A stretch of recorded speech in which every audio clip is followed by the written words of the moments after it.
Well, good evening, ladies and gentlemen, and welcome live into the Spin Room. I am Chip Brewster. And I'm Alicia Barnes. We are so excited to be here with you, giving you an all-access pass live inside behind the scenes at the 4th Republican presidential primary debate.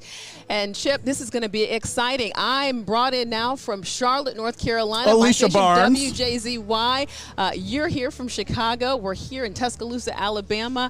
So much excitement here on the campus of the University of Alabama because of the big night tonight. Yep, the 4th GOP presidential primary debate being hosted by News Nation. We, a part of the Nexstar Media Group, are providing a live stream out to all of the local station websites. So hopefully you are watching this on one of your local station websites, whether it's, like I said, WGN in Chicago, WJZY out in Charlotte, or any of the sites across the country. I mean, we cover nearly the entire country with our coverage. Now, speaking of the live stream, there are ways that you can interact with us. One of those being using the hashtag. You want to tell them about the hashtag? Hashtag GOP debate. Too easy. Yes, and I had to learn all this stuff because, of course, coming from the broadcast side of news, I mean, this is just so cool to be able to show that we can live stream and also interact with you. So we want to hear from you tonight. Don't let me down. Yep, and then another of the way we are monitoring a few of the different social media channels, specifically Facebook pages out there. So if you happen to be watching this on your local station Facebook page, leave a comment. Hopefully it's one of the ones we're watching, and we would be able to bring that in with some high-tech stuff and a high-tech guy. Now, we got to talk about where we are specifically. We have to, because there was a lot of excitement in the room. We're here in the Frank M. Moody Music Building at the University of Alabama, and behind us, this is what is called the Spin Room. Ooh, so you're going to see a lot of people walk behind us. There's going to be a lot of action. We're going to be checking in throughout this room all night. But Chip, when you talk about the Spin Room, a lot of people say, why is it called the Spin Room? So what is that? Why do they call it the Spin Room? It's the place where you might have heard that phrase, you know, oh, I'm going to spin the tale. I'm going to spin that information. Right. So you try and take something and make it look good for you. So this is the place that after the debate, it's the whole reason we're live here, frankly. Yes. The candidates, their surrogates, have that option to come on over to the Spin Room and speak with the media present here, including us, and try and spin the debate in their favor. Thus, the Spin Room. Yes. And, you know, we really have a great location because inside the Spin Room, I mean, you really have to pass by us and our set. We really do. So we're hoping to be able to have the candidates, of course, but you never know who's going to stop by. We just had the CEO and chairman of Nexstar Media Group, Perry Sook, came by. We'll show you that interview a little bit later on in the 90 minutes here as you join us here for this pre-show debate. Now, speaking of the Spin Room, there's a guy that is going to pop up frequently when we talk about what's happening behind us. So we're going to take the opportunity to pop on over. For those watching on WFLA, you will be very familiar with Mr. JB Buno. Hey, JB. Well, hello, Chip, Alicia. It is an honor to be here with you both in Tuscaloosa, Alabama. I thought that it was called the Spin Room because we have a lot of cameras that spin around the room to show you some of the people that are coming in. Take a live look. This is where it happens. You guys seen Hamilton, you know, the room where it happens? The room where it happens? We are in the room where it all happens. This is the debate hall at the University of Alabama, and it's just, it's wild to be looking behind you and looking over your shoulder and seeing various people walk in. Now, I can control this, you know, sky cam, eye in the sky, whatever you'd like to call it. Hey, Tanya. And all right, so take a look down here. Yeah, we'll introduce you to Dr. Josh here in a second. Here we are. Look. Some of our team. Guys, right next to you, I don't know if you guys can see this here, but right next to you, actually, this is former U.S. Senator Doug Jones, representing, of course, the state of Alabama. He did for several years. So that's exactly what I'm talking about. Different people popping in at different times. So what I would like to do is get your comments over the course of the live stream. Use hashtag GOP debate to have your comment featured on our live stream. I'm monitoring the comment section. That's what I'm going to be doing here today and over the course of our stream. And also, really important to note as well, we're live here before the action. But later on tonight, after the debate on News Nation and on your local CW station, check your local listings, we're going to be here live to break down all the key moments and what you need to know. What exactly happened, and also, too, really the big winner. Who won? I'm here with two winners, Alicia and Chip. Great to be here with you both. What a guy. Thanks so much for being here with us on the live stream. Well, and everybody. on that note, there should be a story on your local Nexstar site that has a poll. So as you watch the debate on News Nation or newsnationnow.com or on a local CW affiliate, kind of varying times based on time zone, you can go to that site and tell us what you think as far as who won. We'll definitely talk about that in our post-debate live stream. And also, just to be able to explain a little bit, when people say, hey, where can I watch you? Where can I see you? And why are you guys on live stream? This is something new. Only at this fourth debate that News Nation is doing, Nexstar Media Group is being able to show that we want to interact not only with our viewers of who's watching, but we want to be able to. So many people watch their news on their phone now, Chip. So many people click a link and they love to be able to get their news. So we want to be able to show that we're really showing up for how you want to be able to get your news. And hopefully you enjoy this. Yeah. And we should have some good content for you as well. Talking about previous debates, what you guys want to hear from candidates, especially through that interactivity, and generally speaking, what voters want to hear. We are on a college campus.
Campus is gorgeous, 1,400-acre campus, nearly 40,000 students enrolled for the fall of 2023.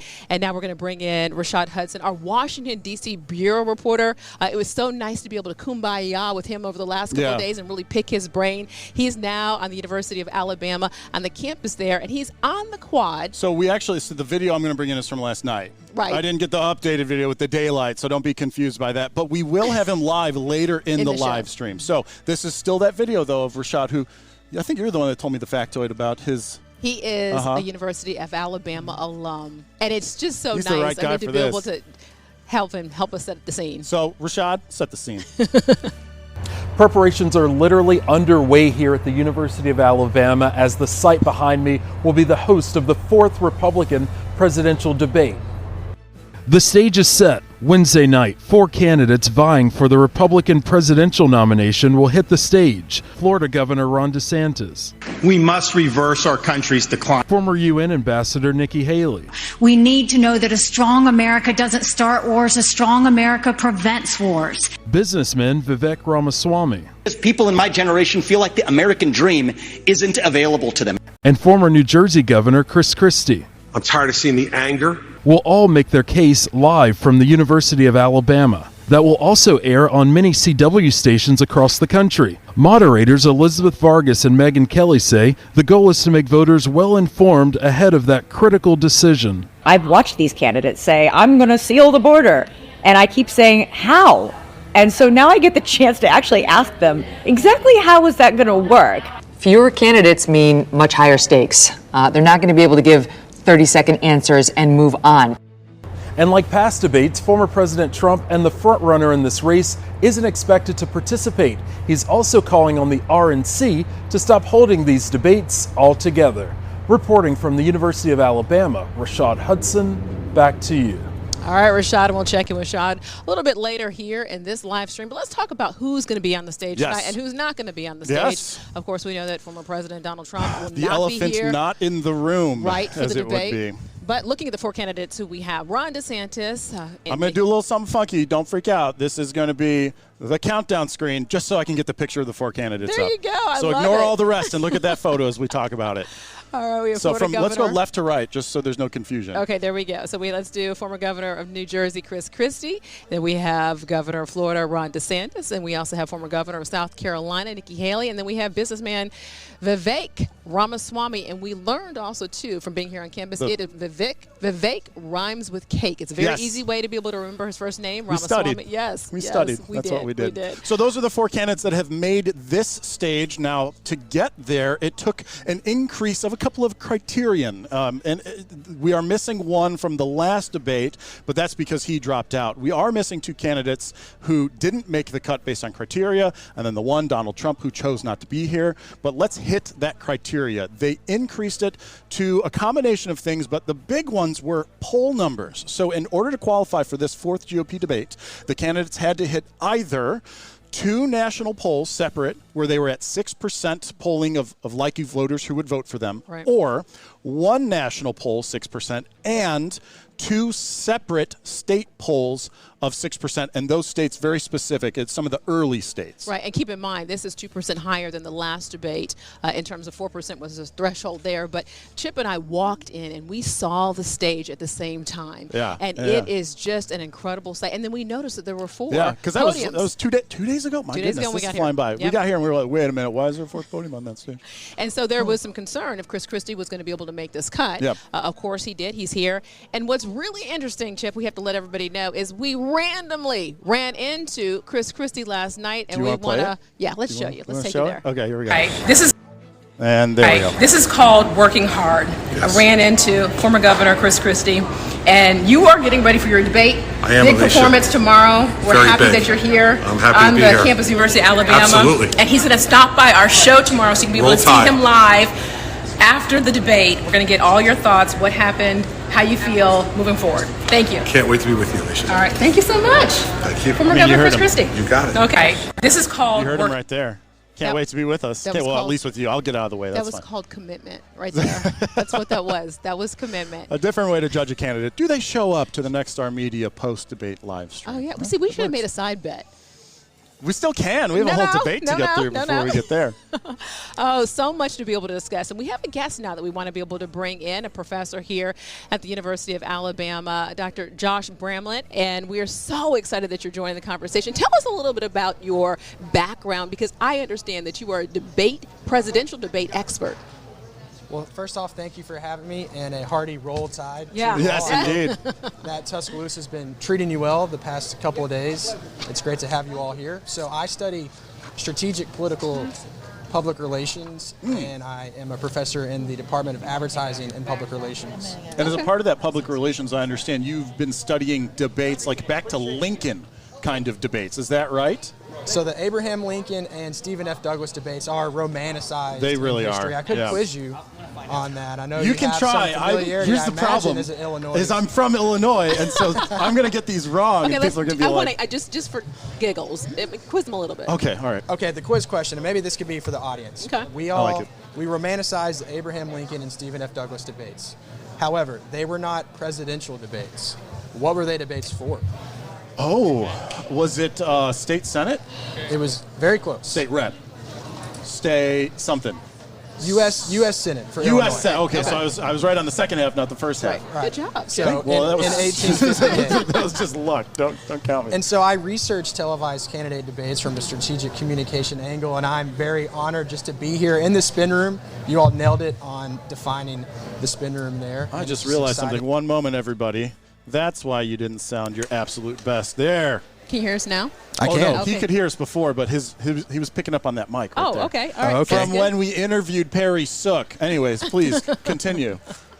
Great. Well, yeah, happy to be here again. And right, I look forward to seeing how this debate goes. So as you all already have noted, we do have fewer candidates on the stage. Right. And as Megan Kelly just said, with fewer candidates, Yes. she expects to hear more in-depth discussion from each of the 4 candidates who qualified and are appearing. Yeah, I mean, it's going to be exciting. You can even tell here in the spin room the energy that you're feeling a little bit, and that volume of people behind us getting excited. I can only imagine what it's like on the debate stage. What are you looking forward to seeing tonight? What I would hope to see tonight with this debate being on a college campus, I would really like to see some discussions tailored to the concerns of young voters. So young voters are concerned about many of the same issues that the general public is, but there are nuances in how you could frame that. With the economy, they are concerned about the economy. We could talk about the job market. We could talk about housing. We could talk about student loan debt. There are ways that you could frame the issues in the context of young voters. And then also, being here in Alabama, a Super Tuesday state on March 5th, I would hope to see perhaps some discussion of how of reaching out to Alabama voters as well, in addition to national voters in Iowa and New Hampshire voters. I'm going to just combine a couple of things really quick, because there's news that has happened today and still happening right now that is related to a college campus. For those that haven't heard, a shooting on the campus of UNLV out in Las Vegas. And I have seen in many debates where news of the day gets turned into a question at that debate. So those candidates on stage, maybe they didn't have as much prep time specific to that. Do you expect, just in your studies of something similar, that the moderators tonight might even bring in this breaking news that's happening on a college campus and related to a pretty hot topic politically, and that would be gun control and gun violence? That's a great question. That is a great question. And first, my condolences to everyone at UNLV with this breaking story. And that does occur, where you have events that just happen and they can be discussed that day. I would also imagine that potentially remarks that former President Trump made to Sean Hannity last night could be discussed as well. So things that perhaps the candidates weren't prepping for specifically could be brought up. And that is what is important about debates, is you get unscripted answers. Just to be able to piggyback on that real quick. We have to go to Henry. Know, you're not going anywhere. You're staying with us this whole time, so we will come back to this. But you brought up two very big points right there that we will circle back. So we're going to come back to those points. We have just a reporter lined up who is waiting for us out at PIX in New York. That is Henry Rossoff, who I actually know from working in Milwaukee quite a while ago. But we're going to bring him in here. And there he is, Henry Rossoff. Hey there. We've come a long way. I'm in New York and you're in Alabama. There you go. Well, thanks. I work for corporate. Thank you very much. But Henry, your big thing has been for your station, not only as a political reporter, but all of the action that's been happening in New York related to Donald Trump and trials has been following the former president, possible future president. And we wanted to specifically bring you in to talk a bit about some of the polling that has happened surrounding Mr. Trump. That's right. We'll touch on what a criminal conviction. Remember, he's facing a criminal case here in Manhattan, also down in Georgia, a couple of federal cases. He's involved in a civil fraud trial right now. None of that really seems to matter to Republican voters. But let's start with the top line polling news that broke a little bit earlier this week. Our partners with News Nation and Decision Desk HQ did a survey ahead of this debate. They has a commanding lead. He's at 60%. You see DeSantis and Haley at around 10%. We also asked who the second choice was, and this is the key question, because we're 40 days from the Iowa caucuses. Someone, if they are going to, needs to emerge as a second choice like right now. And what you have is Florida Governor DeSantis at about 36%. You have Mr. Ramaswamy at 15%, Haley at 14%. So an opportunity appears to be here for DeSantis, who's really just tried to stay steady in these debates and hasn't had a breakout moment. Now to that criminal conviction stuff, because we found this really fascinating. The reason perhaps that Mr. Trump has remained the front runner is because people don't care about these criminal cases. And remember, several of them are tied to January 6th and the assault on the Capitol. 72% of Republican voters that were surveyed said no, they don't care. Now I wouldn't discount that 17% that said yes in a general election, but in a Republican primary, if 72% don't care about the greatest threat to Mr. Trump, then they're not really going to change their votes. I want to talk about the top issues for Republican voters that we found. 52% said border security and illegal immigration. 30% said inflation, and 8% said crime. Crime's quite low in a Republican primary, but that just kind of shows where we're at. And finally, you're finding that Republican voters are really buying what former President Trump has been selling, that President Biden is not legitimate, that he quote unquote stole, despite no evidence, despite legal losses the election. 63% believe he's not legitimate. Only 25% believe that he legitimately won. So you're asking yourself, why is Mr. Trump ahead? Why perhaps does he not need to be on the debate stage? It's because of these numbers, and he has such a commanding lead. And someone needs to surge out and potentially challenge him and do well in Iowa, New Hampshire, South Carolina, and then we're off and running in a two-person race, whoever that might be. And Henry, while the voters seem maybe they don't care about these cases, he has 4 criminal cases. He has 91 felony counts looking at this. It's the calendar for these court cases that I think a lot of people have a concern about.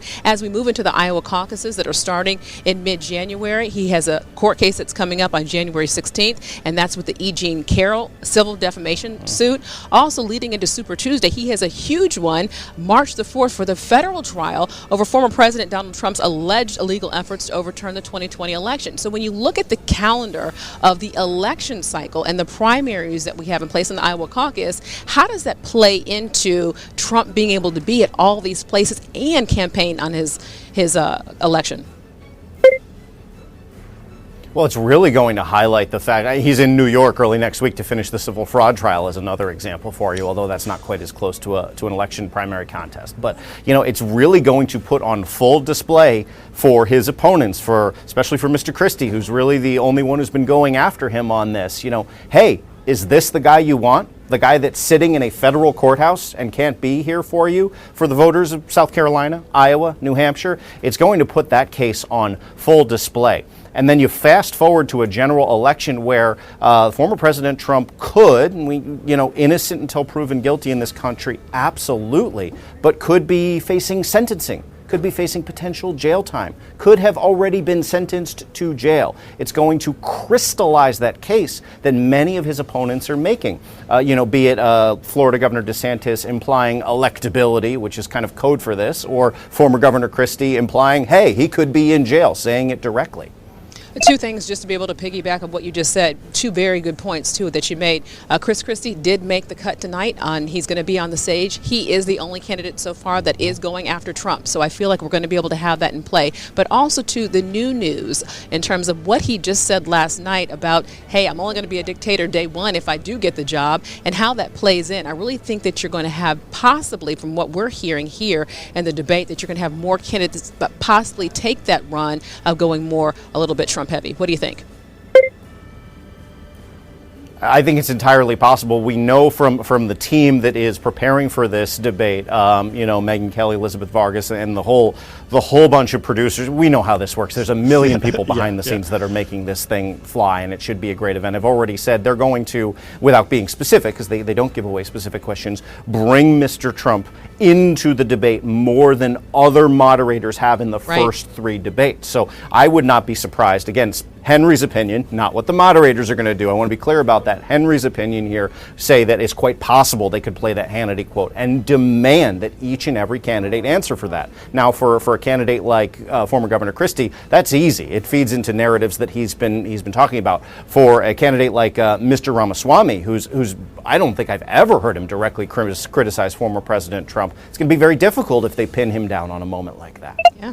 All right, WPIX's Henry Rossoff, former Milwaukee co-worker of mine. I hope to see you again as we continue to cover a very interesting election year. Can you actually see me? I don't know if I can see you. You can just hear me, right? I have no confidence monitor. That's what I figured. All right. I look great, just so you know. All right, Henry Rossoff. Keep it easy, man. Good. Thank you. Okay, so Henry Rossoff, who's been covering Trump, like we said, extensively, some really good insight there. I do want to bring it back to our on-the-scene analyst expert, if you will, because we left off with some really interesting information. You had a couple of points that you wanted to circle back to. I did.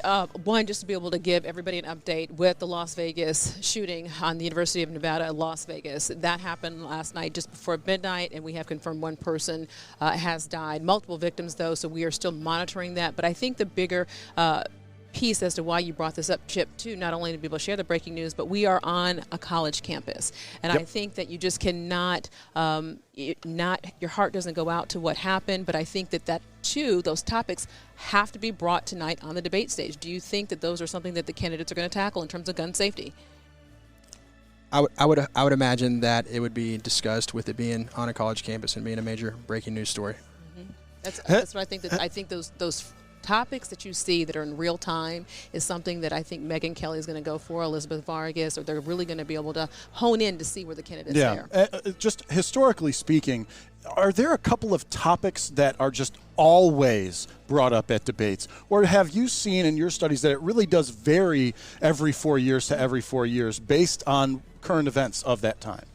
Well, I'll do what candidates often do when they're asked questions on the debate stage, which is answer the question that they wanted to rather than the one fair. that was What asked. question should I have asked you? I thought that it was a great question, but Okay, I thought thanks. that Henry made some really interesting points that I'd like to add to Yeah, from an let's do academic that. perspective. So in a primary debate, I'll allow it as the moderator. Please go ahead. in a primary debate, there's not a lot of policy differences. But what is important in a primary election is to show your electability, that you can win, that you can go up against former President Trump and also then beat President Joe Biden, and your viability. So that is something that I really expect to see Ron DeSantis and Nikki Haley do. They are talking about each other more. Mm-hmm. They are talking about former President Trump more. And I expect to see more focus on those questions of electability. Because when you get to, once we are now getting closer to Iowa and New Hampshire in January, things can change. If a candidate outperforms where they're polling, and that was some really interesting polling results on the screen earlier, let's say that someone does 10% better than they are currently polling, that could be a surprise, that could shape perceptions of momentum, and that could shake up the race. It really can. You know, we have some sound from in terms of those exchanges that you just talked about, and I wanted to be able to pull those up because first let's be able to hear a sound between, I believe it's with Ramaswamy and Haley. Yep. Let's take a listen to that. If you use it. Well, I want to laugh at why Nikki Haley didn't answer your question, which was about looking at families in the eye. In the last debate, she made fun of me for actually joining TikTok while her own daughter was actually using the app for a long time. So you might want to take care of your family first. Leave my before daughter appreciating out of your anybody else's voice. adult daughter. The next generation of Americans are using it. And that's actually the point. You have her supporters propping her up. That's fine. Here's the truth. You're just the easy scum. answer is actually to say that we're just going to ban one app. We got to go. Talk ban. So that one, honestly, probably the most played clip from that debate. And I watched the whole debate. It was definitely the most fiery moment between a couple of candidates. But it could also be a prelude for something that we might see tonight. Thoughts? Certainly. When I first saw that, what I thought about from a historical perspective was in the town hall debate between Hillary Clinton and Donald Trump.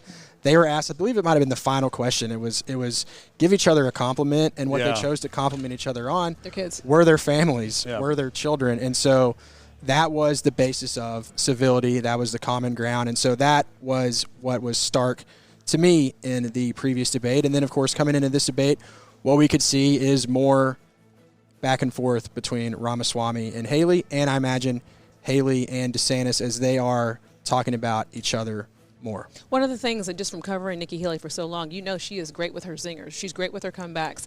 With that, in that moment, though, when she said scum under her breath, to me it made it more real. It made it really hit home. And I think a lot of people saw that as a mom. Yeah. You're talking about my daughter. That's crossing the line. Yeah. Do you feel like we're doing more of this crossing the line? And also tell me about body language and how important that is in a debate as what we can expect to be able to see tonight.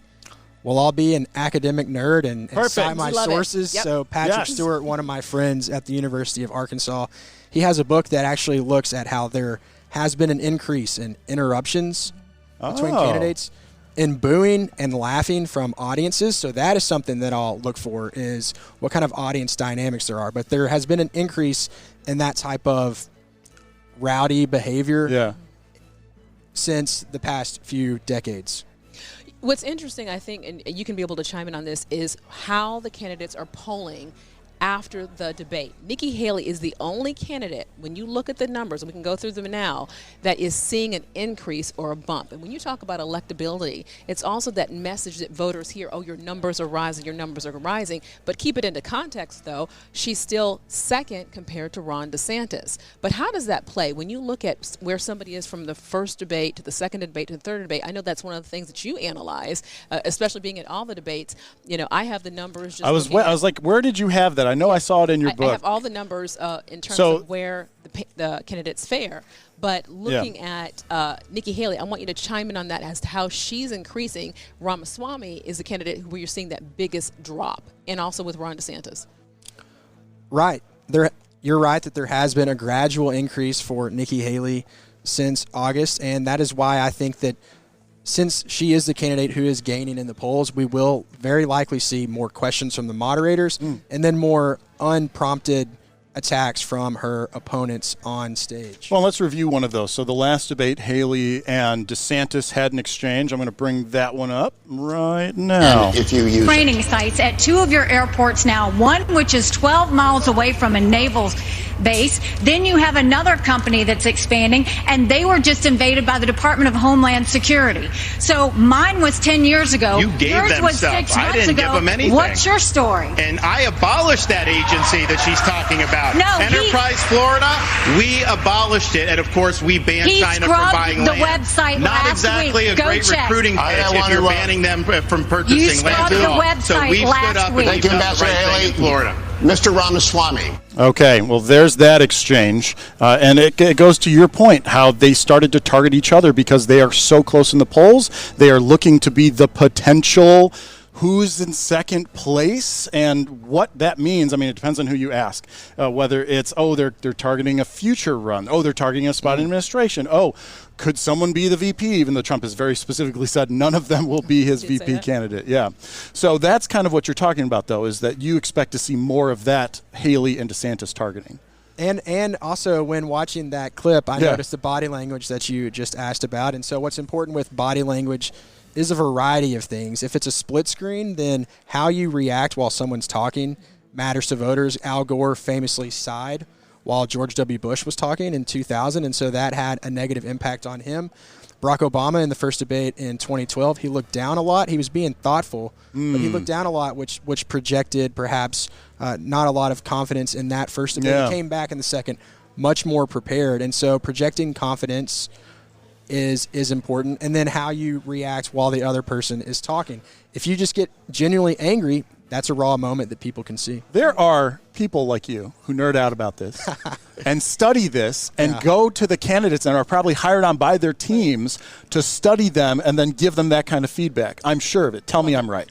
Well, you said that Chris Christie is stopping by afterwards, so I would love to talk to him, mostly about the Cowboys, though. So he and I are both Cowboys fans. Well, we do have a Chris Christie soundbite from the last debate, not to leave him out. So let's go ahead and bring that one in as well. 2 of your Thank you for hosting tonight. Listen, it's a gift to be an American. And I'm running for president of the United States because I'm tired. I'm tired of seeing the division. I'm tired of seeing the anger. And I can see in the eyes of Americans their exhaustion. Their exhaustion from the petty, personal politics that have taken over this country over the last number of years. So we have the whole clip of his closing argument, or statement rather, but there's just a little bit of him. And there was some talk about him at the last debate and his performance. Because he wasn't being attacked very much, he really was able to stick to the questions being asked, and he made a point to highlight that as well, and try and provide direct answers as opposed to saying what someone else did or didn't do. Do you expect, because he is the 4th poll place tonight still, that he'll be the same, or that he might mix it up because he needs to bump up in the polling going into the Iowa caucuses 39 days away? What you could see there is him attempting to interrupt, because what could be interesting is he may not be called on as much. So I actually did an analysis looking at just an informal analysis. This is so fun for me. I'm so glad that you're here. Looking at the speaking time across the first 3 debates, and it's been pretty even between the candidates who are on the stage, plus Senator Tim Scott. And so now with fewer candidates, but also a perception that Haley and DeSantis are perhaps the contenders, we'll see how even it is between Haley and DeSantis as a potential tier, and then Ramaswamy and Christie. We'll see how even it is. I think what's interesting is when you see Nikki Haley and Ramaswamy spar, it looks like Chris Christie kind of comes in a little bit to be able to help Haley out a little bit. I don't know if you guys have picked up on that, but I've seen respect more so than anyone on stage between those two candidates, at least. But what I was going to ask you, too, because you said in terms of electability, that's a really good topic to be able to explain that, because right now you're going up against Joe Biden. And so it's not just policy in terms of appealing to your voters, but it's who's electable to be able to win. And that's where the Republican debate is coming in tonight, and why this is so crucial. I think that we're seeing now between Haley and DeSantis. Would you agree? I would. And what's interesting here is that we have essentially two incumbents. We have Trump and Biden, who are both not on the stage, and they both have to be the focus of attention in addition to each other on stage between all of the candidates. So that'll be really interesting to see that balance between a focus on Trump, Biden, and each other. Okay, before we talk poll numbers, we got to get back out to JB, because there's a lot going on here in the spin room. We will probably see you again, maybe on this live stream, maybe on the post one, though. So thank you so much for taking the time to join us for this one. Yeah, they got to end with the roll tide. I appreciate that. I love it. Yes. So now the JB shot. There he is. Hey, JB. We did call it the spin room, right? So yes. You just did see the spin of that camera. I wanted to make sure that people understood the premise. And speaking of spinning a camera, we're going to show you guys a little bit of the room. I think everyone's at Chick-fil-A. I really do, because there's a little bit of a quiet, a little bit of a lull here as we get a little bit closer to the debate itself. If you're just joining us, we have Alicia, we have Chip, we have guests who are stopping by our live set here in Tuscaloosa, Alabama. And this is where, of course, all the reporters, all the various campaign staff members are coming in and talking with people, shaking hands. And this, I really do not believe that the shot is doing it justice, because this room is absolutely magnificent. Huge shout out. Can you zoom in though? Like, you can show a little bit. Like, this is, man, all access pass. Zoom in on some of those media row lights and cameras. Not the signs. No.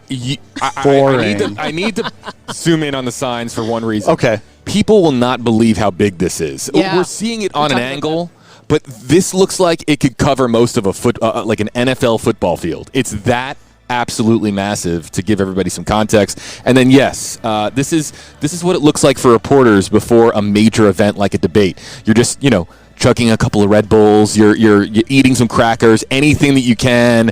I mean, again, I can't zoom too much in because I don't want to show, laptop screens too close up. But yes, these are the people working for various television stations, radio stations, digital outlets across the country, and it's just wild to be here. It's humbling to be here, and we know that a lot more candidates and campaign staff are going to be coming in the next several hours. Of course, you see the countdown on your screen, 1 hour and about 50 minutes to go until we actually get underway. You can watch the debate tonight on News Nation, 8 o'clock Eastern, 7 o'clock Central, or check your local listings. You might be able to find it on your local CW station. I want to highlight a couple of the comments that are coming in. Yeah, I was hoping that we could talk about that, because we're on multiple Facebook pages, but also at least one YouTube channel, so you're able to bring in comments from all of those places that you're monitoring. That's correct, and a few people on the WFLA YouTube page are saying hello, a very warm hello to some of the followers out there that are joining us on YouTube Live. We're going to get to YouTube Live. We're going to get to Facebook Live. We're going to get, also we have a comment from Twitter that we're going to bring in a little bit later on. But I want to focus on one particular comment that came in a few minutes ago, and it came in on Facebook Live. And I want to highlight this comment because, one thing when we talk about the 45th president of the United States, when we talk about Donald Trump, and we talk about the poll numbers and how massive of a lead he has in polls pretty much across the country in various states, we are always talking about a 40-ish so point lead in various polls. One thing that the polls don't accurately descript, or at least fail to really encapsulate, is the enthusiasm that Donald Trump has with his base. Yeah. And, we've been talking about using the hashtag GOP debate tonight, but then you have folks like Sandra here, and this is the enthusiasm that I'm talking about. She could have used one or two hashtags to voice her support for Donald Trump. But let's look at this from Sandra here. Hashtag Trump 2024.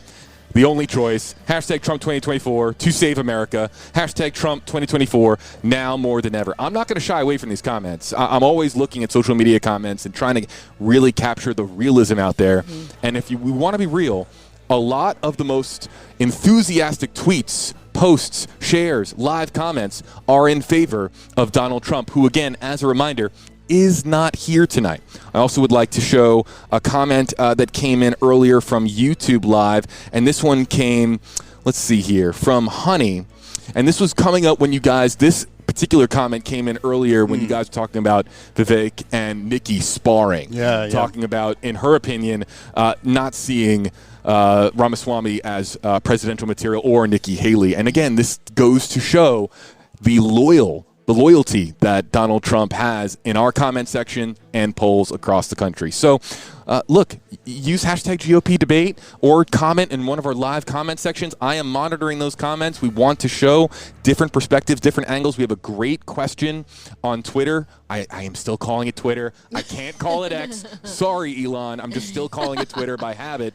But come back to me, guys, in a few minutes. We're going to post that question. All right, JB Buno, our live reporter with the interaction and the camera and the Twitter. You know, JB, for me, it's what if it's not Twitter, then is it tweeting? And then if it's not tweeting, then what is it? Xing? No, I don't. No, so I'm with them on that, like at least for vernacular until they figure out something better. All right, JB, thanks so much. We'll come back to you here in a little bit. Yeah, I also want to be able to thank you for your comments, because regardless how you feel, regardless how you're going to vote, that's not the point. The point is we'd like to interact with you. We want to be able to share how you feel, so we appreciate you using that hashtag. And I told you, Chip, I was like, see, they're not going to let me down. They're going to be able to interact. And I was going to say, and my favorite part, and I do this digital thing more than you do, is that broadcast doesn't really do this.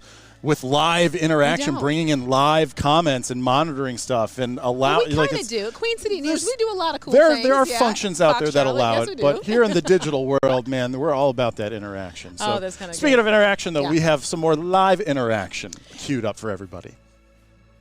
We do. You were going to introduce, right? Yes, we are. Yep, go for it. We have John Wall joining us right now, and this is really exciting because he is just a wealth of knowledge. He is the Alabama State GOP chairman, and we had a chance to be able to talk a little bit off camera.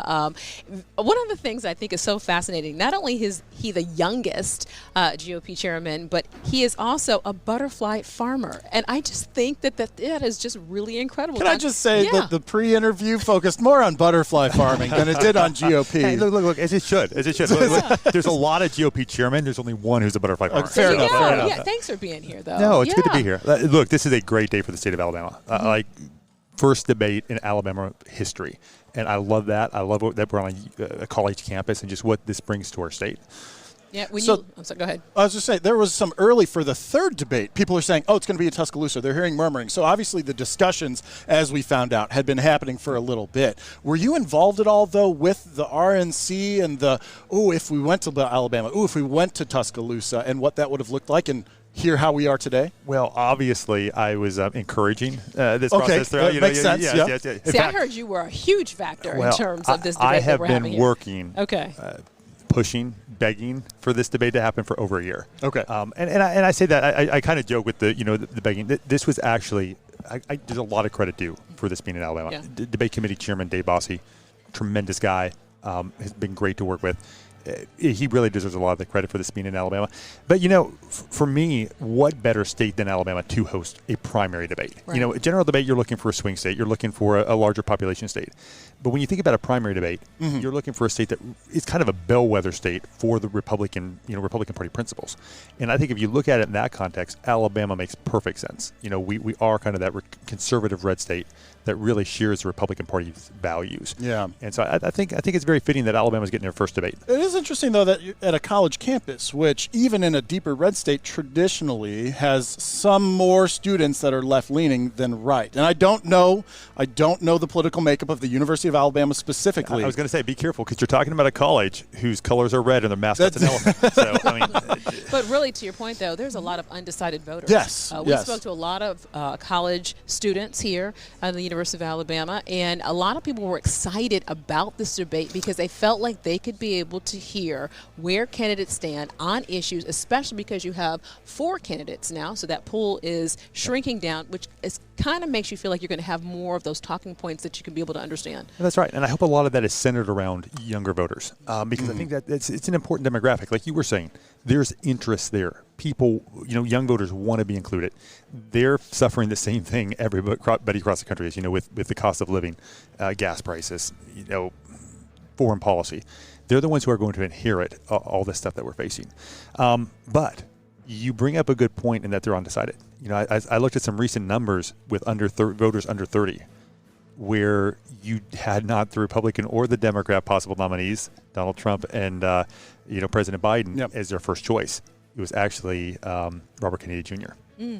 which is a very interesting thing, right? It really is. And the no labels party, all of that stuff. Yeah. Now, I expect those numbers to drop as we get closer to the general election. They always do. Yeah. Independents always pull higher early. Yeah. But I think it goes back to the point. Yes, younger voters are looking for something new. They're kind of tired of the crusty old political system that Washington D.C. represents from both parties. And I think that's one thing for me as the youngest state party chairman in the country. Right. That it's important to me that we reach out to those voters, because I think if we present our values and explain what we believe and why we believe it, we can convince younger voters that these are actually the policies that will best help them lead a healthy, successful, and prosperous life. What do you think we're going to see tonight in the debate stage? Really good question. I hope to see candidates really talking about the issues. Really. What specifically? Because when I look at what the hot topics are, as I said earlier, it's the economy, it's inflation, but it's also looking at abortion access, border crime, education, gun safety. And we just gave the news in terms of what happened on the campus of the University of Nevada, Las Vegas. And you talk about these big issues, these big concerns that younger voters are having to be able to process and understand. So what do you think we might see? Well, it's going to be interesting to see what the questions from the moderators are, and then how the candidates respond to those questions.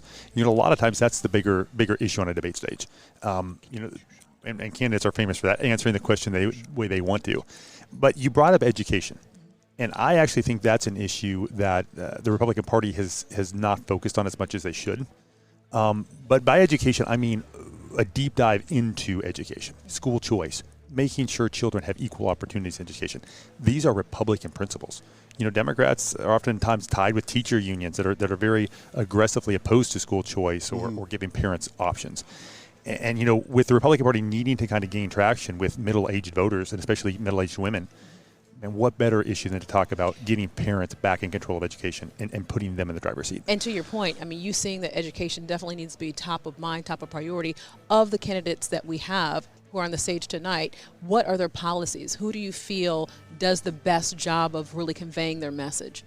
Well, it's hard on the questions of. I'm going to call it woke policies, because it's become this whole conversation piece, right? Well, is there a candidate that stands out to you? I think it has to be Ron DeSantis, because he kind of has led the charge on that, has the track record, and look, you got to give the guy credit. He won a swing state that Republicans would traditionally hope to win by 3, 4, 5%. Yeah. He won it by 20 points. Well, also to give context, though, to that, Ron DeSantis is the current governor of Florida. Nikki Haley does not have a job. Not in politics, certainly. Politics. Yeah, it's kind of hard to be able to look at apples to apples. And when you look at, in terms of her being on the campaign trail, it's really just her policy versus with Ron DeSantis of what you can see. Yeah, that is true. But I will say, when you look at this issue as a whole, kind of pushing for a more conservative education agenda, challenging woke policies. Though he's not going to be on the debate stage tonight, I think you got to look at Donald Trump and you got to look at Ron DeSantis. Those are the guys who are the biggest, the boldest. They're out there really fighting on this issue and talking about it. They're the bold conservatives in the race, and I think they're the guys who are appealing most to the Republican base. That's why we see them leading in the polls. All right. Well, Mr. Wall, thank you so much for taking the time to join us pre-debate to discuss what we will get out of this being held here in Alabama, and I really hope the butterfly farm thing is just going to take off, take flight. It was so fascinating to learn all about the butterflies. You are the first butterfly farmer and that I have ever had a chance to meet. Let's do something on butterflies instead of politics. Right. I always say God has a sense of humor. He gave me the most beautiful and the ugliest parts of life. So we covered the ugly stuff tonight. Let's cover the beautiful stuff next time. Good. All right. Thank you so much. We really appreciate it. Absolutely. Okay, so we're going to get set up here for another JB Buno check-in. I'm not sure what that's going to entail. Honestly, that's kind of the fun part of going over to JB. He just sits there like that, looking all pretty, and then he gets ready to talk about something on the fly. And go, JB. What you got? When I arrived here in Tuscaloosa, you calling me pretty was not on my bingo card. So that one I've been planning. I appreciate it, because you're a handsome man yourself, yes, Chip. You both are very oh my handsome. goodness, guys! Both are very handsome. Just there applause, we go. and a lot of love. we're all in just Alicia's shadow here. So really quickly, I just want to point out one of the questions that we have coming in, because I do think that this is a question. Well, let me just put it up on screen. Let me share it with our audience as we look here live at the Spin Room. So Diane wants to know from Twitter, And, you know, whoa, what is that dark mode business? It went black on dark mode, and I'm not exactly sure why. But let me read it here for you. It says, question for tonight's GOP candidates. The odds of securing your party's nomination are statistically low. Are you remaining in the race with the anticipation that Trump will face disqualification? If so, what do you think will finally lead to his disqualification? So is there this prevailing believe what Diane is basically saying here is, if for perhaps reasons involving the criminal court cases that are ongoing and involving Donald Trump, is that why multiple candidates are still in the race at this point, in the hope that something happens catastrophically to Trump's campaign? I pose it to you, our panel, and our newest guest, sending it back over to you guys. All right, thank you so much, JB. It is an interesting question, and it's one of the main questions being asked is, why are they still fighting so hard with what polling is showing? And we honestly can't answer that. And it's probably different for each individual as well. So that's certainly an interesting element as a part of these debates, and really just as a part of the entire race as a whole. But speaking of interesting, something interesting happened to us just moments ago, and that was the chairman, CEO of Nexstar Media Group, Perry Sook, stopped by, and we were able to ask him some questions. So take a listen.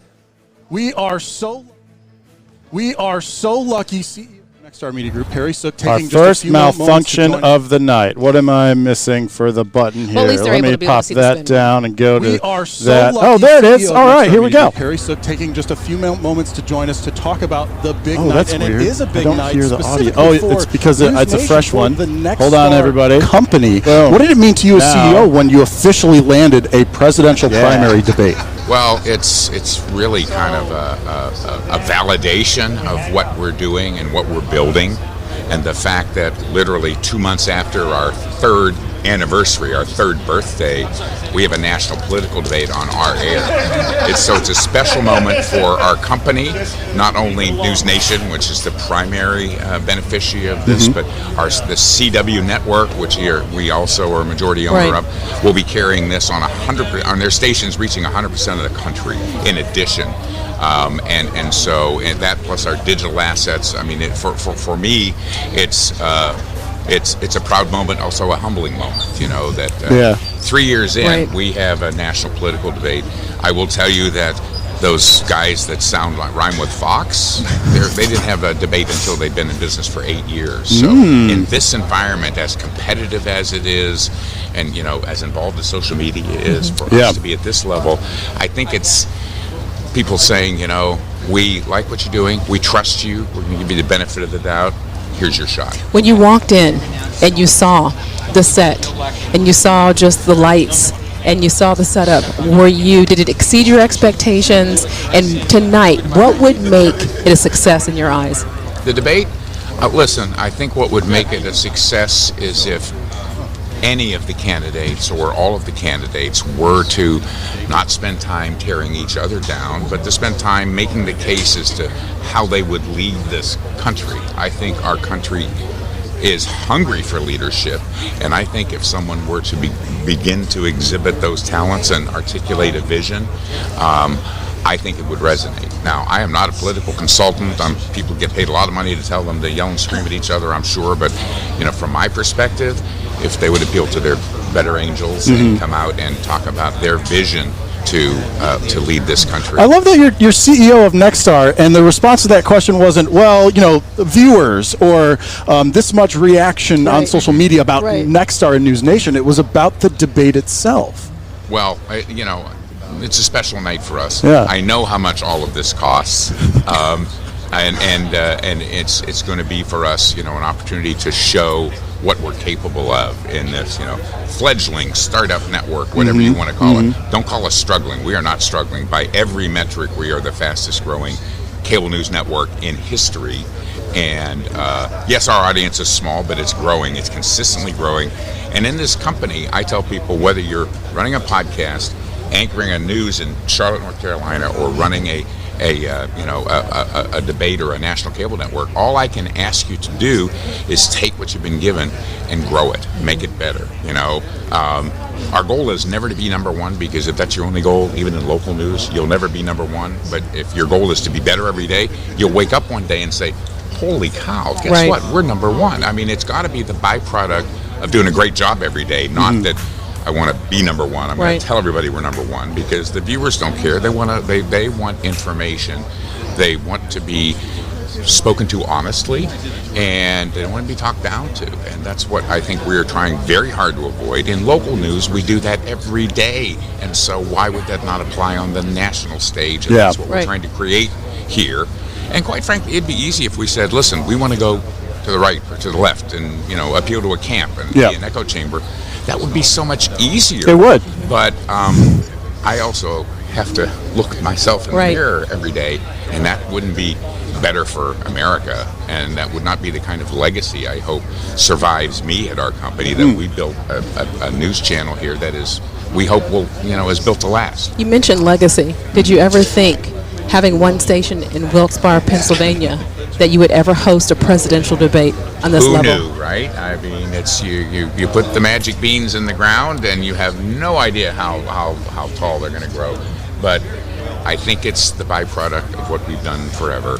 It's kind of following the Warren Buffett philosophy. When everybody is afraid, be greedy, and when everybody is greedy is when you should be cautious, right? And so people have been writing the obituary of local television, of cable television, for the 46 years I've been in the business.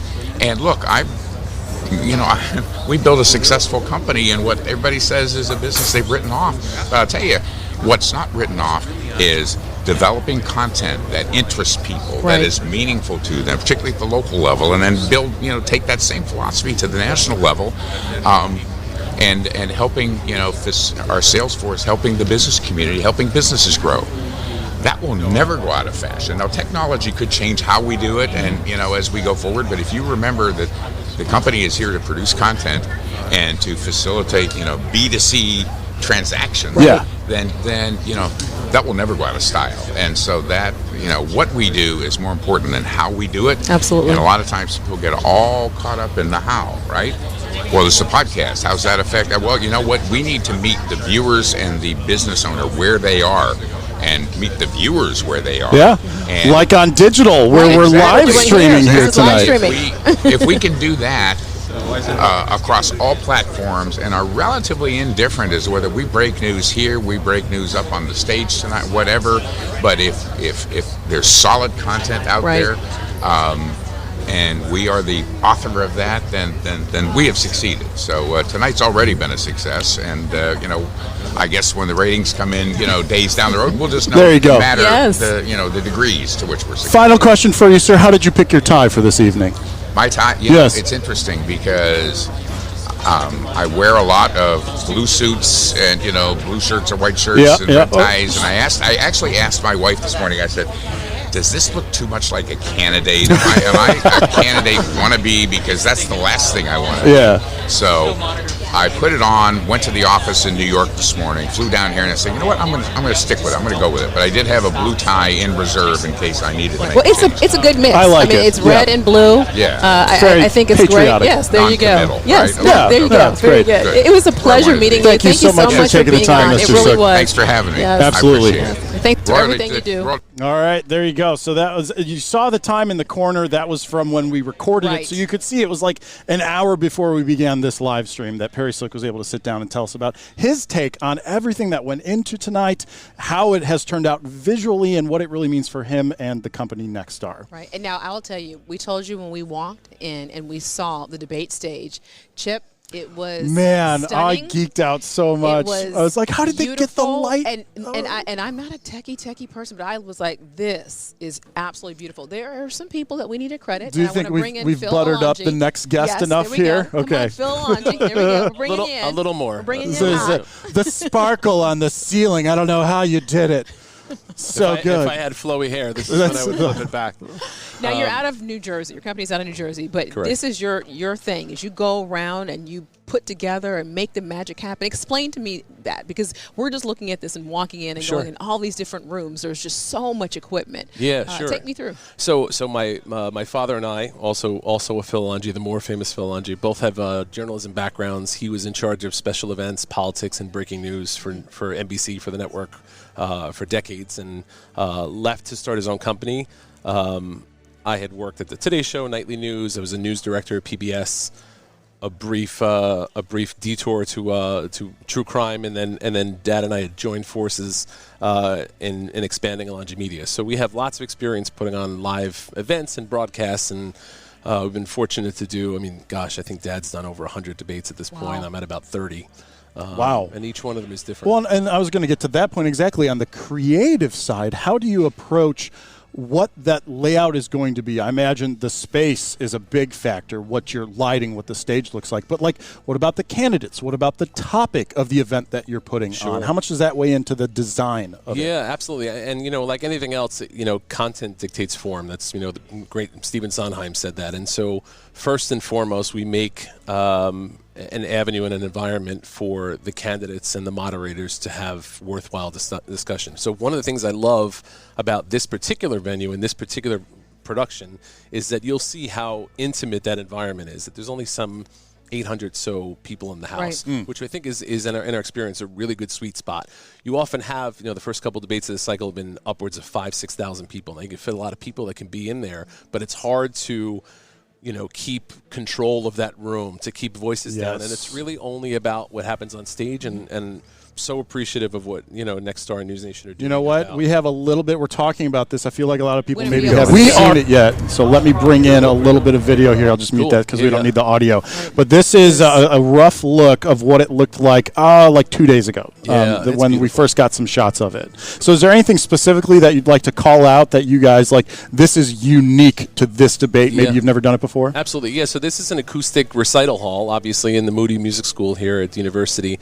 And, first thing we saw when we came in the room is that gorgeous pipe organ in the back. And so there was a very quick and immediate decision to say... perfect time on the pull out there. Look at the pipe organ. I screened all this B-roll in advance. Thanks. And so the organ, it was like, okay, do we cover it or do we embrace it? And universally, everyone said, embrace it. Let's light it. Let's make this feel like it's in a royal cathedral, which is it really does. Those gorgeous. dramatic columns coming in. Lighting design group LDG did all of the lighting in here. Z Space Creative did the set. Did a really great job of customizing this to fit this particular space in this moment. Now, when we're talking about here, this is the debate stage that you're taking a look at here. Where we are here in the spin room, is this all of your creation too? Yes. Okay, because, and I asked that, if we're able to show the spin room. Yep, I got it. The attention to detail is what really blew me away. As we were walking around, somehow Chip and I were able to get in a couple days early before we actually had our passes, so we just kind of went all over the place and were able to kind of scope things out. But I saw somebody even ironing the it was a steamer. It was a steamer. Yeah. And it was just incredible to think that here it is. Not only are you putting up all this pipe and drape that you're looking at here, but somebody took the time to steam it. Yeah. And that attention for detail, I think, is what makes that feel when you walk in anywhere here inside the hall, that it's just on another level. Yeah, and and to the point about it's a team effort. I mean, I am sitting as the owner of the company. I took one of the runners from the university here, and we went to Joann's Crafts ourselves. Really? And I said, give me all of the red fabric you have Yeah. and all of the white fabric to line these tablecloths here. Oh, it was just incredible. But yeah, so this spin room, Alicia, we've been in a lot of spin rooms, right? We see how these can get really unruly when all the press is running to try to capture candidates. So the design here was meant to cordon off, the larger part of the press corps so that we can give opportunity for the candidates and their surrogates to walk slowly down this path, one direction, make their way past literally everybody, and then right out the door to their motorcade. Myself, and more importantly, right to our table, because we're the first stop on this path. We have the best Mr. location. Alonji, Yes, exactly. thank you so much for that. Nice meeting you. It was Thanks great. for kind of giving us the tour. You have done behind the an scenes. amazing job here. Talking about excellent productions. I'm looking at this set here. I'm taking notes on all of these cool cameras, monitors. So that will be all Chip. And I will toot love your it. own horn, toot, and also JB, who you're about to see in a few. These two are, I said that they're the two MacGyvers that I've never known before, that they can do any and everything. amazing. It's just amazing. I'm a little jealous and a little. Oh, now who's buttering who up?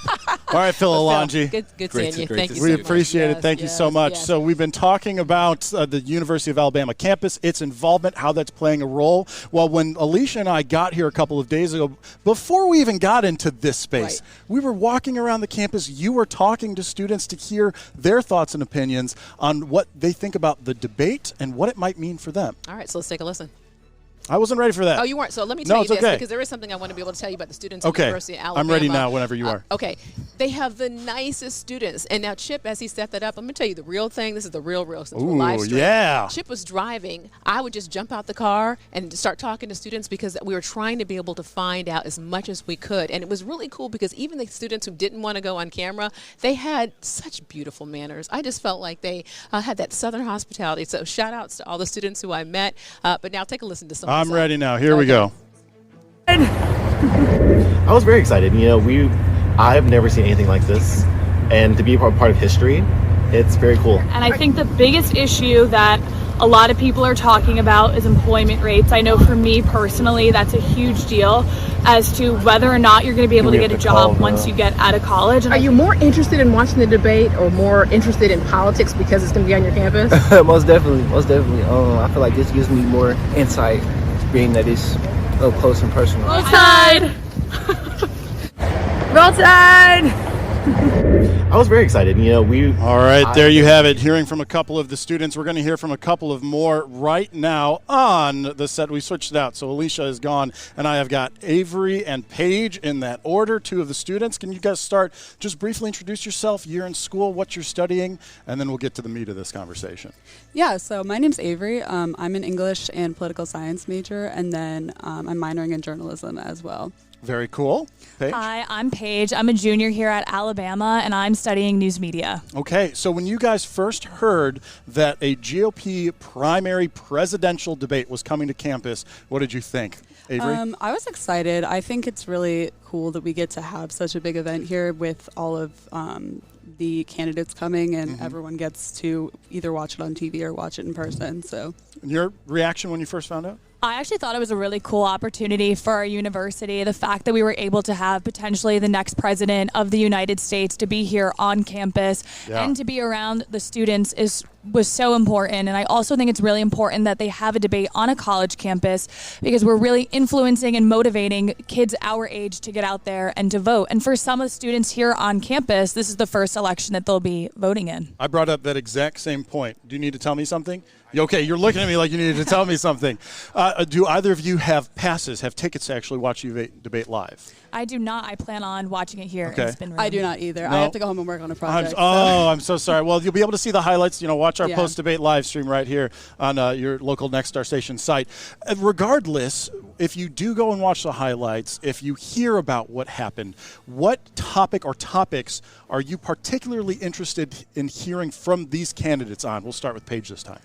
For me, it would have to be the economy, specifically what they will do with job creation. I'm a junior. I'm going to be entering the job market soon. I want to know that I'm going to be able to have a job lined up and that the economy is going to be steady and that I'm going to have an income coming in, so I'm going to be able to support myself. And before I have you answer that same question, are you right now leaning Republican or Democrat for the presidential election, or are you still pretty undecided specifically on that topic as a big influence? I'm definitely leaning more Republican, strictly for the economy. Okay. And then Avery. I would say one issue that I'm really kind of looking for is a lot of social issues for sure. Definitely abortion access, gun control too. I think that's something that is going to be really interesting to hear about. Well, and that's interesting to me. So I'm just going to guess, even if we hadn't talked in advance, that you're then leaning a little more Democratic. Right. And that just comes down to the topics that are individually more important to you and how that is influencing your vote. I imagine, especially on the economy, it's the current administration and the way the economy looks not too good. So you're thinking maybe the other side could do something a little different. Is that right? Yeah, and I think also, too, it has a lot to do with values that my parents instilled in me as well. So I know even from a young age, my parents always talked about the importance of having that steady income in no matter what age you are, to be able to support yourself, to be able to support your family. And, one comment that my mom made to me when I was really young was, she goes, families will not be caring about other issues, or other issues will not trump the economy if they don't have a job, if they don't have a steady income to support their children. It is definitely hard as a parent of two, married, if we don't have that income coming in and I can't buy kids. I mean, we can get to the basics like food, for instance. Yeah, it's hard to think about really anything else at that point. I'm just trying to think.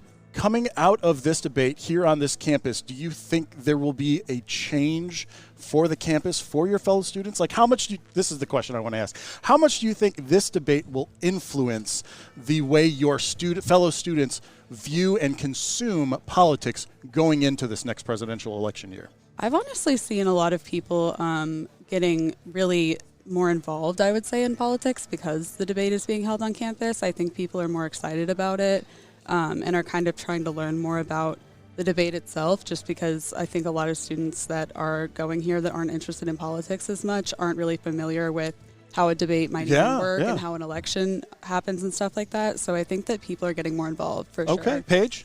I'm actually really interested to see if it's going to influence anyone's decisions on who they will be supporting, which specific candidate. I know, especially like now that I was like telling my friends, like, yeah, I'm going to be interviewing like for the debate and like I was going to be talked about like on the news and stuff. The name Nikki Haley keeps coming up. Interesting. Which I think is very interesting because considering Trump is the front runner, Nikki Haley, she keeps coming up. All right, ladies, thank you so much for joining me. I love that both of your answers to that was essentially, yes, our fellow students and us will be more involved, which regardless of the way you vote, getting involved in the discussion is a big part of what we as a country really need to be focused on. So thank you. I'll shake both your hands. Thank you so much for taking the time to talk with us. I do really appreciate it. Okay, so we're going to hear from more students after the debate. We get to that post-debate shot so we can hear and see if there was that influence. But before we get there, I'm going to bring it back over to JB so that he can talk about social media, what might be happening here in the spin room. JB, how's it going? When I'm going like this, I'm scanning the room. Okay, that's good. I like that. I'm going to read that body language. That one person that I normally see on TV is actually here in the flesh in real life. And so I have been scanning the room. Let's show everybody the shot if we can. You got it. There it is. Show everybody a little bit of what's going on in here. The room is starting to get a little bit more filled up. Let's show you guys what's going on over here. You see all those lights over there? Well, first off, let's start here on the right. We're going to go right to left. This is Leland. He's currently live on News Nation with a guest, and then all of these various spots, the cameras and lights facing us. These are all of the various media companies that are here doing live shots from across the company. That is Megyn Kelly's set, as I understand it, right back there. Megyn Kelly, who is going to be, of course, on the stage tonight as a moderator. And I believe, if I remember correctly, I did have a tweet from Megyn Kelly, and you guys can see it here in the bottom right portion of the screen. She tweeted out #GOP debate. Almost there. She's got multiple makeup artists. I didn't know that Social Stream brought in photos, dude. Yeah, look at that. Whoa. Chip's mind is just sorry. I'm the one that discovered this between JB and I didn't know it did that. So wow. Chip, hat tip, fellow live streamer here. So she's giving us a little bit of a behind the scenes look as to what it's like. Can you imagine look, given how the debates have gone previously with all of the sparring and shouting over one another, there's a lot of pressure tonight on Megyn Kelly, on Elizabeth Vargas, on the moderation team to make sure that we really hear from these candidates. We only have 2 hours. So the goal for them is to hear about the issues, hear from the candidates themselves. We've got other messages coming in. You can use #GOP debate to join the conversation. Guys, send it back over to you. Thank you so much, JB. Thank you so much. And you mentioned sparring, and that's one of the things we're going to talk about now. It just so happens the RNC chair, Ronna Romney McDaniel, stopped by, and I asked her specifically about the sparring that Ramaswamy is really calling for her job. Take a listen. Joining us, the chairman of the RNC. Big honor to be able to have you here on our show. You're in your 4th term, right? Correct. Okay, and you come with a message because you really feel like where we are here, having the debate here, this is a big stage for University of Alabama. It is a big stage for University of Alabama. We've never done a debate here, but it's an exciting time to be with News Nation, to have Megyn Kelly be part of it, the Washington Free Beacon. It's a new debate format, and we're really thrilled. Yeah, and looking at the pool of candidates we have right now, 4. We have Nikki Haley, we have Ron DeSantis, we have Vivek Ramaswamy, and also Chris Christie is joining the stage. Are you surprised right now by where the poll numbers are? You know, I'm not a great prognosticator of polls, and I'm not on the ground in these states, right, in Iowa, New Hampshire. So the voters are getting a first look at all these candidates over and over again. And I think, it's playing out. We're going to have the first caucus in January. But I am excited about the fact that we're not going into January in Iowa with 12 candidates, which is what it was in 2016. We're now down to 4 or 5 on the debate stage if President Trump would have been part of it. And I think that's better for the voters, that they're actually going to get substantive answers and a real conversation from these candidates as to how they would handle major issues. And speaking of the voters, I spent the day yesterday on the campus of the University of Alabama talking to so many students, and they say the big issues right now, economics, inflation. What can you let voters know as they head to the polls in terms of where the RNC stands and kind of be able to calm some of their fears they have out there? Yeah, I have it in my family. My daughter's a 20-year-old in college. My son's an 18-year-old. They're calling me, Mom, gas is so expensive, food's so expensive. It's hard on families right now. So when you look at what Biden did, canceling the Keystone Pipeline, walking away from our energy independence, when you look at the inflation rates, when you look at cost of living, we have a real contrast with what our party can do to bring solutions and bring prices down for average families versus what we've seen under this administration. And what can you tell us also in terms of what we can expect tomorrow? What are you thinking? I have no idea. I wish I knew. I mean, I think you're going to get 4 candidates now, so they're going to have more time to talk about big issues. My hope is that there's a lot of policy, that we talk about Ukraine, we talk about Israel, we talk about the border. We really do need to talk about the border. Things that Republican primary voters want to hear from them and what distinguishes them and will make you vote for one over the other. Right, and the messaging is so different. I have to be able to bring up the Vivek Ramaswamy. It feels like he's really attacking you in terms of, calling for your job, asking you to be able to come to the stage, things that we're able to see that are playing out. Give us your thoughts and kind of your response to what you're seeing. I'm not running for president, so I don't totally understand it. I'm going to focus on Joe Biden and the Democrats. And I will say this, infighting within our party is a losing strategy. If we're fighting each other, we're not bringing people to our party, it turns people off. We also need to bring women into our party, so let's make sure that we're giving a message that's optimistic, that's talking about the issues Americans are worried about, and they really want us to talk about Joe Biden. Rhonda, thanks so much for joining us here, thanks for just stopping by. It was just, such a treat that you're able to take some of your time out. Anything else that you want to be able to say that I didn't ask you? Any surprises that you're being able to see that with this debate? This is the 4th debate. I mean, we're going into the Iowa caucuses. This is so important, especially for who is coming in at number 2. I mean, there's such a big, wide gap between what you're seeing of Ron DeSantis and Nikki Haley compared to Donald Trump. Yeah. I mean, I just think it's a unique year, right, where you have a former president running. He's not doing the debates. This has been an election like no other, but I just want to say thank you to Alabama and the university. They've been great. I'm a Michigan fan, so for me to say that is hard right now because we're going to be going up against each other in the Rose Bowl, but the university's been fantastic, the kids, and to be on a college campus brings a different energy to this process because it really is about their future that we're talking about.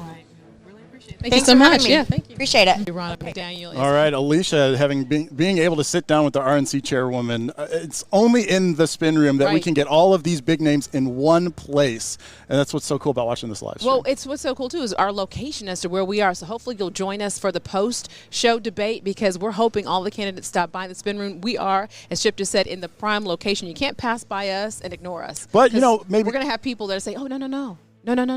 I was going to say second to this location might be Media Row outside, where Rashad Hudson, DC Bureau reporter, those that watch Nexstar stations probably know him well because he appears everywhere as a DC Bureau reporter. But he has been right outside. This is the closest I've ever been to him, and he is going to set a little bit of the scene for us. Hey, Rashad, how's it going out there?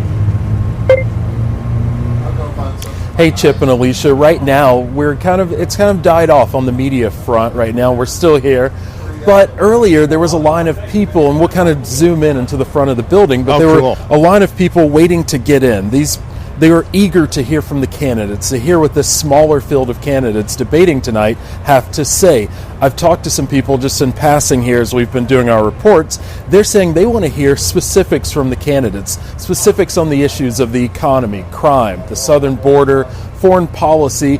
And as you can expect, that's what the moderators are going to talk about to the candidates. They're going to talk to them about those issues and get more specific on their policy positions. And we can expect lots of follow-ups, and that's what we've heard from the moderators.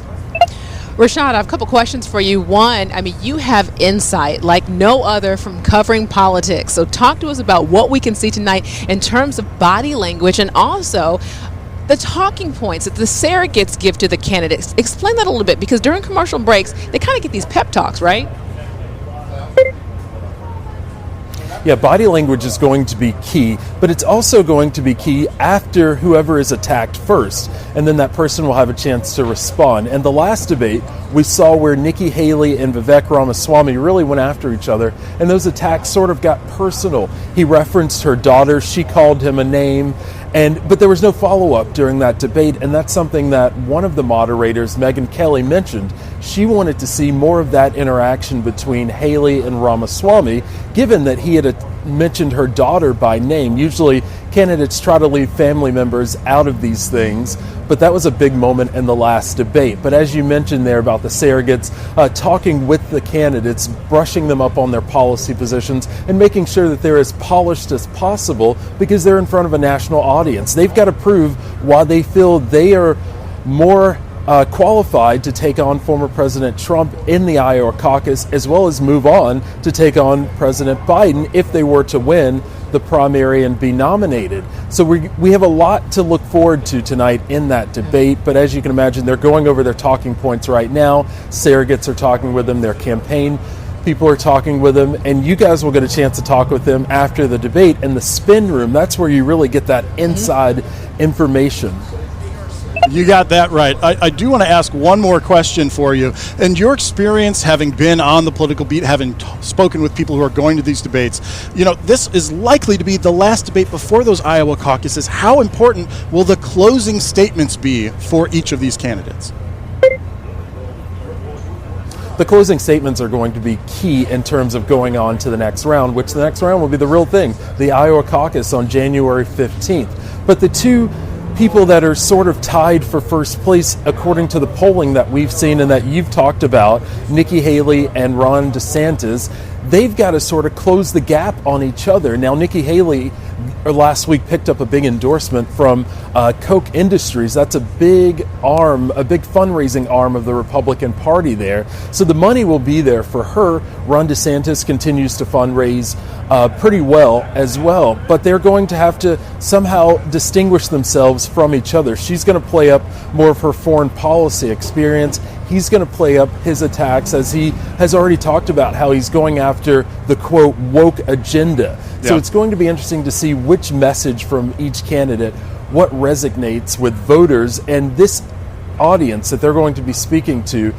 There will be a lot of college students in that audience. We've seen them starting to file in. We're here at a major university, not just here in Alabama, but in this country. So it's going to be interesting to see what message sticks tonight. Earlier in this election, a lot of college students were leaning toward Vivek Ramaswamy. He talked about how he was the youngest person running in this race.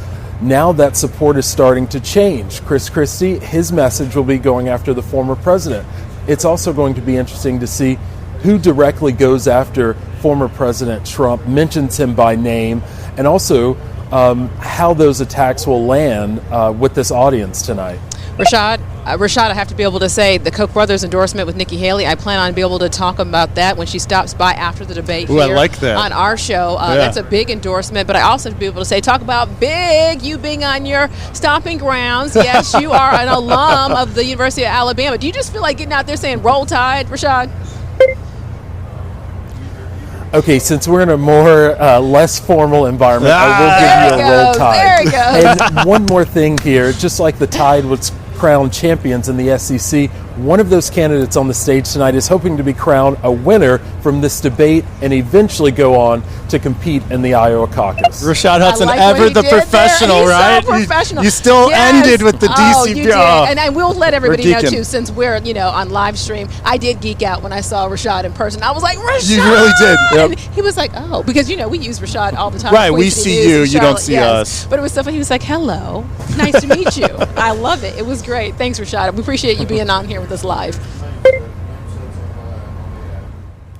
Oh, good stuff. That was fun. No, that was really fun. All the inside stuff that we learned. All right, let's head back over to JB right now because he is standing by. He's got a lot of stuff to talk about. Look at you just chilling. I love that was less formal for Rashad. You know what that I mean? right? His level of less formal. Was his level of less formal.